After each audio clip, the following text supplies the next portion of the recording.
રાજકોટના ધોરાજીના ખેડૂતોને માવઠાનો ભારે માર। કમોસમી વરસાદે ઉનાળુ પાક પર પાણી ફેરવી દીધું। ધોરાજીમાં પુષ્કળ પ્રમાણમાં તૈયાર થયેલા તલનું વાવેતર માથે પડ્યું। 1 વીઘા દીઠ ખેડૂતોએ 5000 થી 6000નો ખર્ચ કર્યો, પરંતુ વરસાદે તમામ પર પાણી ફેરવતા અસરગ્રસ્ત ખેડૂતોની સરકાર સમક્ષ સહાય પૂરી કરવા માંગ।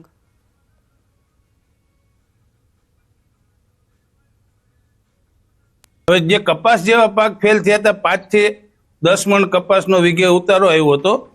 હવે એ કાઢી અને ખેડૂતે મગ, અડદ, તલ આવા વાવેતર કર્યા। તો આ 2025 ની અંદર કુદરતી આફત આવી, તમે જોઈ શકો છો આ બધા તલ વરસાદ થયા પછી એકદમ ઢરી ગયા અને પીળા થઈને સુકાઈ ગયા। હવે ખેડૂતને કરોડોની નુકસાની છે। વીઘે 8 થી 10,000 રૂપિયાનો ખર્ચો કરેલો છે અને ખેડૂતને વીઘે 5000 નું પણ ઉત્પાદન થાય એમ નથી। 2 દિવસ બહુ જ વરસાદની હિસાબે તલ, મગ, અડદ, ડુંગળી એ બધા પાકને પૂરેપૂરી નુકસાની છે। એમાં કઈ વળતર મળે એમ નથી।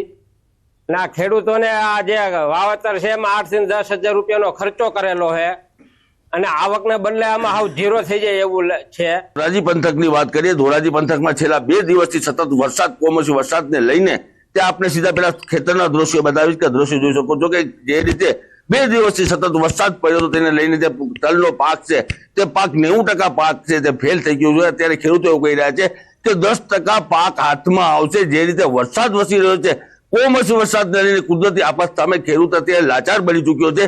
બીજી વાત કરીએ કે 10 થી 12,000 રૂપિયાનો જે ખર્ચો કર્યો હતો તેને લઈને અત્યારે જે બીજો બિયારણ ચોમાસા માટે જે વાવેતર કરવા માટે ખેડૂત માટે પૈસા નથી, એ નાણાં નથી। જે રીતે અત્યારે જે નુકસાનનો સામનો કરી ખેડૂતો અત્યારે ચિંતાતુર બન્યા છે। જે મગ, ડુંગળી જેવા વિવિધ પાકો છે તે પાકોમાં મોટા પાયે નુકસાનનો સામનો કરવો પડે છે। આપ સીધા દ્રશ્યો આપને બતાવ્યું છે, કાળા તલ પડી ચૂક્યા છે। જે રીતે સતત વરસાદને લઈને ખેડૂતો અત્યારે ચિંતાતુર બન્યા છે। મુનાફ બગાડી, ગુજરાતી, ધોરાજી।